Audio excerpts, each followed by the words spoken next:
میلاد شریف مناون دا کوئی فائدہ کیا خیال ہے؟ ایک کو فائدہ میلاد شریف تتائیں حضور علیہ السلام تشریف کے نایا نا سرکار فرمائے نے انا الماحی الماحی الذی یمحو اللہ بہ الکفر، فرمایا میں ماہی ہاں، ماہی اس نو آدن جڑا کفر و شرک نو مٹاون والا ہوئے۔ یقین فرما سرکار آیا ہوں تے کفر و شرک مٹائی۔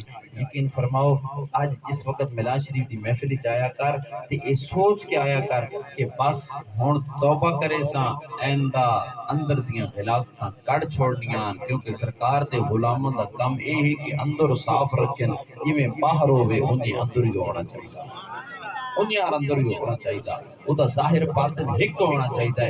یقین فرماؤ اپنے فرائض اپنے واجبات اس دا خیال رکھنا انتہائی ضروری ہے۔ سرکار دی سچی غلامی اسی شے دے اندر ہے، حضور علیہ السلام کی سچی غلامی اسی شے دے اندر ہے۔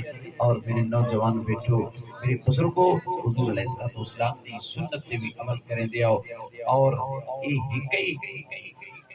طریقہ اس کا کہ جس وقت تساں اپنے بیٹے اور اپنے مطلب گھر والا نو نیک لوگاں دے نال وابستہ کرے سو نہ کام کرنا، نیک لوگاں دے نال تساں جو کرو انہاں دے نال رلے بیٹھے ہوئے جناب، جڑا آپ بھی گندے کام کرے تے جڑی اولاد اس دے نال باسی ہو چنگے کام کرے۔ صحبت انسان نو بنا کے رکھ دے دیئے، یقین فرماؤ صحبت انسان نو بنا کے رکھ دے دیئے۔ اس وقت انسان دی صحبت ٹھیک ہوئے اس وقت معاملات ٹھیک ہوئے۔